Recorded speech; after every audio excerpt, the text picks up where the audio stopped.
どうもイオンです。今回は大量のスクイーズ購入品を紹介していきます。それでは早速やっていきます。まずゲームセンターです。ゲームセンターでこちらのふっくらベーカリーパンスクイーズのふっくらベーカリーパンスクイーズのすごい長い大きいフランスパンになります。すごくふわっふわしていてめっちゃ低反発なんですよ。はい、しかもすごくいい匂いがして気に入っています。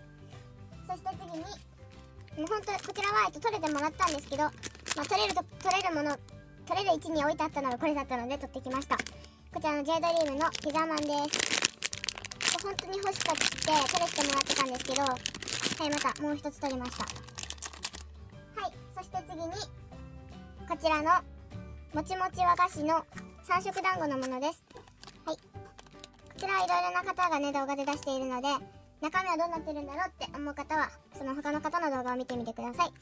そしてこちらの八つ橋ですね。八つ橋、はい、全種類取ることはできなかったんですけど、はい、この2つが取れました。そして次にこちらの超リアルふわふわシュークリームミニふわふわシュークリームです。めっちゃ小さいんですよ。これ超小さいです。このチョコが2つ、バニラを取ることができなかったです。1000円やったんですけど、チョコ2つとイチゴが1つ取ることができました。結構アームが強かったです。はい、そして次にヴィレッジヴァンガードです。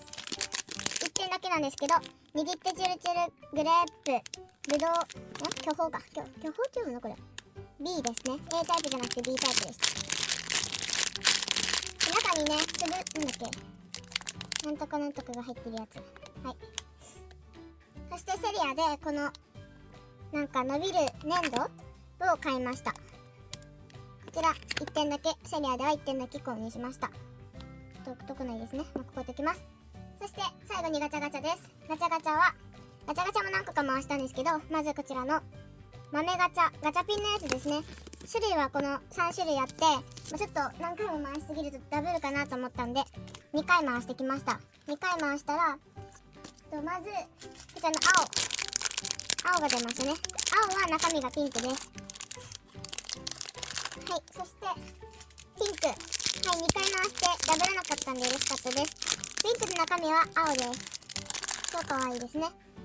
そして次にこちらのプニットもぎたてストラップ全6種のみかんのやつを、回してきました。1回だけ回したんですけど、この薄いなんかポンカンみたいな色のみかんが出ました。めっちゃ気持ちいいです。これは前もなんか見つけて1回か2回くらい回したんですけど、また見つけたんで回してきました。そして最後にこちらのふわふわミニパンマスコット3です。これは J ドリームさんのスクイーズになります。ラインナップはこんな感じです。はい、新作っていうか新しいものだったので何が出ても嬉しかったんですけど、お父さんが4回やっていいよってことで4回回させてくれました。1回300円なんで結構高かったんですけど、はい、4回回してまず卵蒸しパンがダブりました。でもなんかすごいこっちの方が焼き色が濃い感じがして、触り心地は似てるんですけど見た目が違うからいいかなと思います。そして4回回して、はい、まさかの2つともダブりましたね。カレーパンです。カレーパンはどっちともちょっと硬いです。はい、ということで今回はスクイーズのイオンで買ったスクイーズの購入品の紹介でした。ご視聴していただきありがとうございました。次回の動画もぜひ見てください。ほんならねー。